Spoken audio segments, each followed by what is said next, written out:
د یو وخت خبره ده چې په یو وړوکي کلي کې یو هلک اوسېده چې نوم یې ارمان و. او ارمان سره صرف یو وړوکی پټی و او یوه میښه وه ورسره. او له ارمان سره همدا یوه میښه وه چې پټي به یې پرې اړول او نور ضرورات به یې پوره کول. نو ډېر ژر د ارمان پټو ډېر ښه فصل وکړ.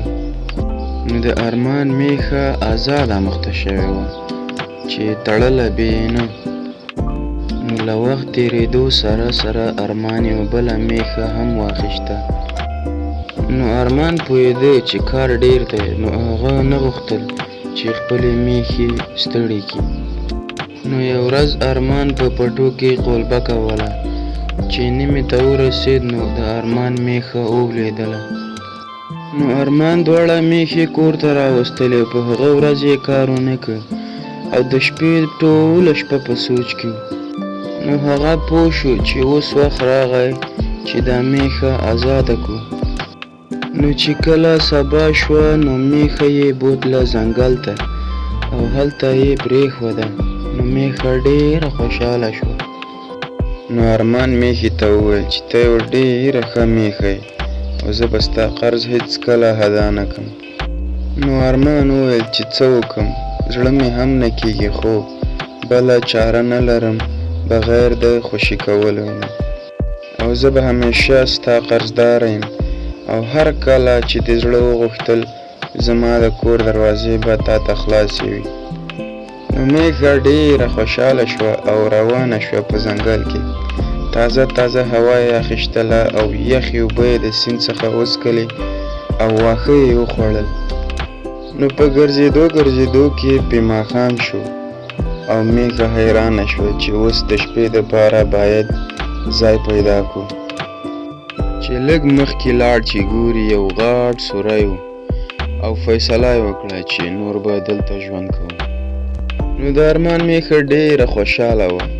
د شپې ځای معلوم شو او یخې اوبه او شنه واښه به یې خوړل او په ځنګل کې به ګرځېدله. نو میښه له ارمان سره اوسېدلې وه او ډېره سیده ساده وه.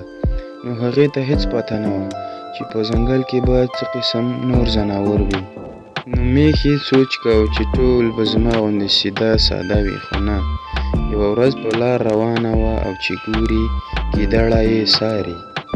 هره ورځ به چې میښه له سوري څخه راوتله د خوراک او د اوبو دپاره، نو ګیدړې به پټه څارله.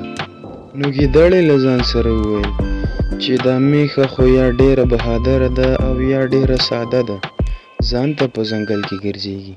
خو خیر هغې ته هېڅ پته نه ده چې دا سوری د چا دی او دا پکې اوسي. نو ګیدړه وړاندې ورغله او ورته وویل چې څنګه یې، جوړې نه وې دلته؟ نو میښې ورته وویل چې نه، زه هره ورځ دلته واښو ته راځم، زه نوې نه یم.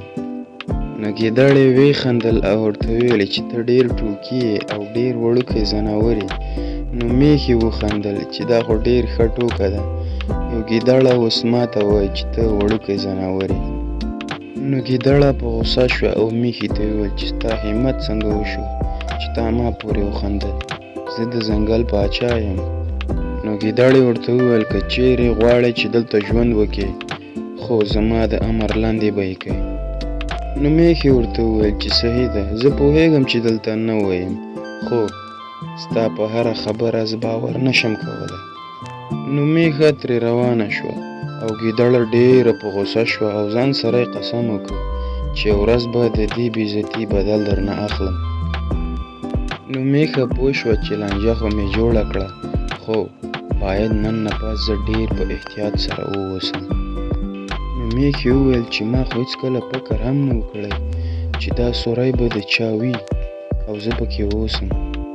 نو میښې وویل که د سوري خپل مالک راشي نو زه به بیا څه کوم. نو چې شپه پخه شوه او میښه ویده وه چې ګوري د زمري غږ وشو او میښه ډایرکټ راوچته شوه. نو میښې چې وکتل نو هغې ویل که چیرې ګیدړه بیا راپسې راغله، او چې لږ مخکې راغی چې ګوري یو غټ زمری و. نو چې ورو زمری را نږدې کېده نو میښه نوره مېرېدله، خو میښې ځان سره وویل چې صبر، د یخو مزغو څخه کار واخله. نو له ځان سره یې وویل چې هغه راغی څومره غټ تازه دی. نو زمری په لاره کې ودرېد او ویرېد چې دا د چا غږ دی او لکه چې ماته یې پلاین جوړ کړی. نو میښه له ځان سره لګیا وه چې ما ته ویلي چې دلته اوسي، هغه ډېر غټ تازه دی.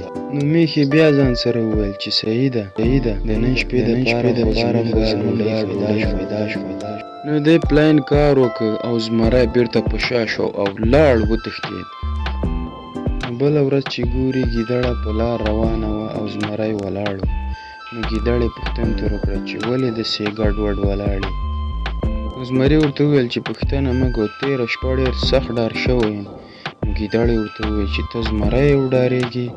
نو زمري ورته وویل چې ته ډېر بېعقل یې، ته دا فکر کوې چې په ځنګل کې به له زمري څخه غټ ځناور نه وي؟ زمري ورته وویل چې تېره شپه له دوو سره مخ شوم او ډېر سخت یې ویرولم. نو هغه خو څه کوي، ورسره یې زما هغه سوری هم په خپل نوم کړ. نو اوس به زه شپه چېرته کړم؟ نو ګیدړې ورته وویل چې هغه ستا په سوري کې اوسي. ته هغه ښایي چې هغه ډېر غټ او خطرناک دی. ته له ما سره ټوکې کوې؟ هغه خو صرف یوه میښه ده. څه مطلب دوه ځناور؟ هلته خو صرف یوه میښه ده. نو زمري ورته وویل چې ته دا سوچ کې چې زه به له یوه میښې څخه ډارېږم؟ هلته دوه ډېر غټ ځناور دي. نو ګیدړه په خندا شوه او زمري ورته وویل چې صحیح ده، ما ته خو پته نشته چې هلته څه دي، خو هغو په ما حمله کوله، له هغې مخکې زه ترې راوتښتېدم. نو ګیدړې ورته وویل چې دا به زه تا ته ثبت کوم، ته د هغه ښکار نه یې، هغه ستا ښکار دی. نو ګیدړې ورته وویل چې راځه، زه به تا سره د ځناور په نیولو کې مدد وکړم، خو ته به له ما سره وعده کوې چې ته به هېڅکله په ما حمله نه کوې. نو زمري ورته وویل چې صحیح ده. نو ګیدړه ډېره خوشحاله وه او ویل یې له ځان سره چې زما به بدلم پوره شي او زمری به په ما اعتبار هم وکړي. نو چې کله زمری او ګیدړه د سوري مخې ته رانږدې شول او میښې ولیدل، نو میښه بیا په سوچ کې شوه او ویرېده او پوه شوه چې څه قصه روانه ده. نو ګیدړې زمري ته وویل چې ته اوس ګوره چې زه څه کوم. نو د ګیدړې له راتګ څخه مخکې میښې وویل تا بېوقوفه ګیدړې ته موږ وویل چې دوه زمریان راوړه یو راوستې، نو له پرون څخه موږ هېڅ هم نه دي خوړلي. نو زمری ویرېد او ځان سره یې وویل چې لکه چې پلاین یې راته جوړ کړی دواړو. نو زمری په غوسه شو او ګیدړې ته وویل چې ته د هغو دپاره کار کوې؟ او ګیدړې ورته وویل چې نه. نو میښې ګیدړې ته وویل چې ته د هېڅ کار نه، زه خیر. زمری دمه راوله چې سخت وږي. زمري چې دا واورېدل نو په شا شو او منډه یې کړه. څخه موږ زده کړه چې هر وخت څومره غټ مشکل کې نو له یخو مزغو څخه به کار اخلي، لکه د میښې غوندې. که چیرې مې ویډیو خوښه شوې وي چینل د سره سبسکرایب کړئ. تر بلې ویډیو مو په لویه الله سپارم. چینل در سره سبسکرایب کړئ.